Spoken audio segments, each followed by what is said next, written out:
if you want to build a factory farm, where do you get the money from? You go to a bank. And each year, the big banks pour out millions in funding factory farming. A number of reports identify the main banks involved and the big meat and dairy companies that are receiving this money. And as Jennifer said, it's not just banks, it's the big asset managers, people like BlackRock and Vanguard, who are also funding factory farming.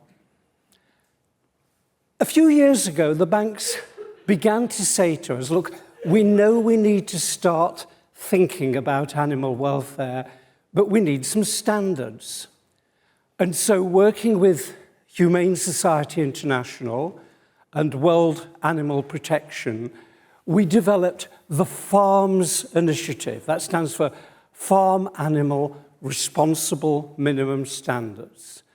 And we took as our starting point the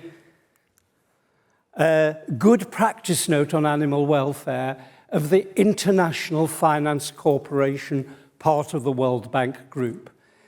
And this establishes core principles, it sets out key welfare risks and mitigation strategies for addressing them. And we took all this and developed these responsible minimum standards. And they're there for all the main farmed species, including farmed fish. And we're really pleased that a number of banks already reference the FARMS standards and use them. It's not just the question of whether they reference the FARMS standards. I really need to point out there's some really other good examples. So Standard Chartered do not provide any funding for cages and crates. Some banks actually provide preferential rates for companies with good welfare standards. So DBS in Singapore is providing a lower interest rate than normal for a big egg producer who doesn't use cages. The Commonwealth Bank of Australia providing lower interest rates for a beef producer with good welfare standards and lower greenhouse gas emissions. But it's not just the big commercial banks. It's also the big public multilateral development banks. The MDBs, who pour out huge amounts in funding factory farming. For example, in recent years, the International Finance Corporation has funded industrial pig production in Vietnam and China, industrial poultry production in India and Uganda, industrial pig and poultry production in Ecuador. They're funding the production of cereals and soy to be used as animal feed. And most recently, they're planning to fund multi-story pig farms in China. And we ask the MDBs, why are you doing this? And they say, well, we need to support farmers. And we say, yes, but these big industrial livestock productions, they outcompete small-scale farmers. They undermine their livelihoods. A former director of the UN Food and Agriculture Organization said, we must ensure that small-scale livestock farmers are not pushed aside by large capital-intensive operations. And the banks say to us, oh yes, but we need to provide food security. We need to feed the world. And we say to them, no, you're undermining food security. These big industrial livestock operations are dependent on feeding cereals, so wheat, maize, barley, to animals. We point out that 40% of the world's cereals are used to feed animals. But in regions with a very high proportion of industrial livestock production, the figure is much higher. In the EU and US, 2/3 of cereals are used to feed animals. And this matters because animals convert these crops very inefficiently into meat and milk. And indeed, the UN Food and Agriculture Organization has said that further use of cereals to feed animals could threaten food security by reducing the amount of grain available for human consumption. Despite all this, the MDBs continue to finance factory farming. There are a few glimmers of hope. The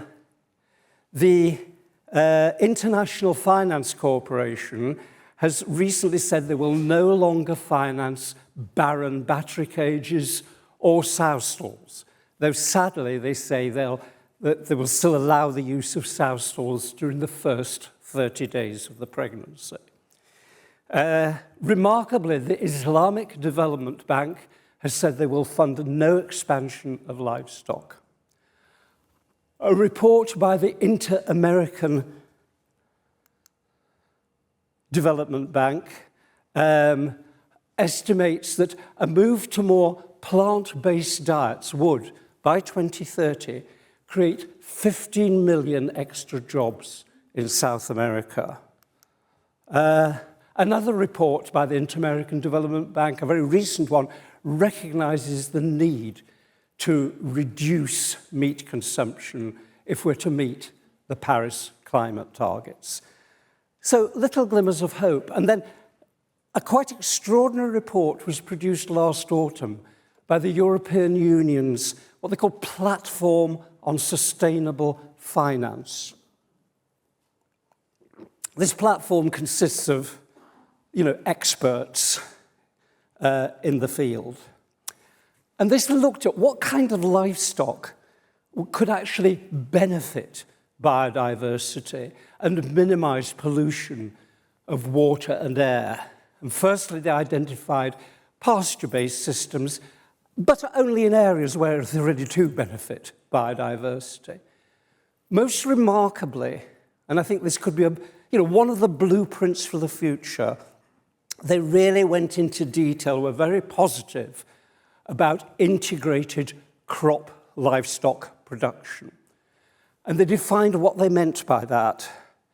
They said that at least 80% of the nitrogen fertilizers must be produced on the farm. They must come from manure or legumes which can fix atmospheric nitrogen in the soil. They said at most 20% of the nitrogen can be coming from synthetic fertilizers.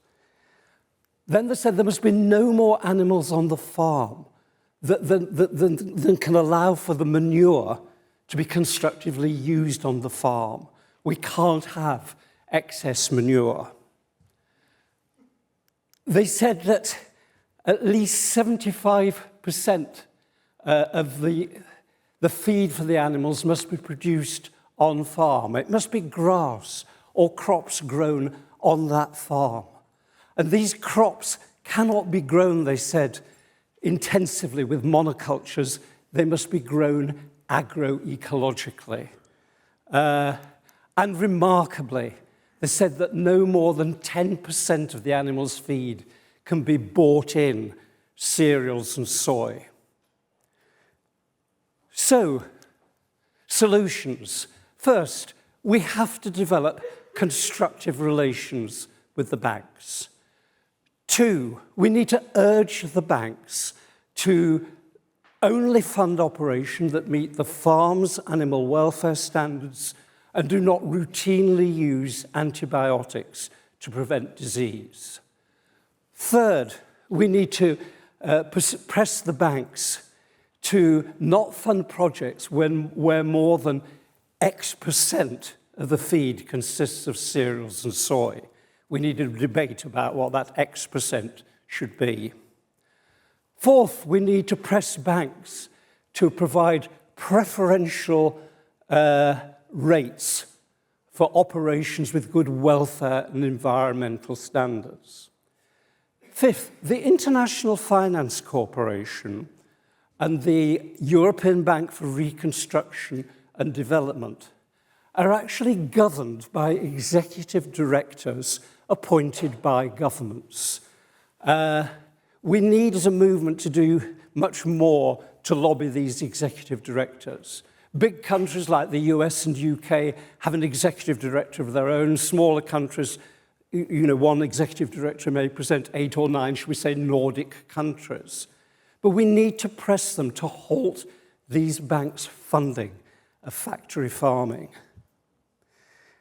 Finally, in terms of solutions, we need to, these big MDBs only like to fund projects running into millions.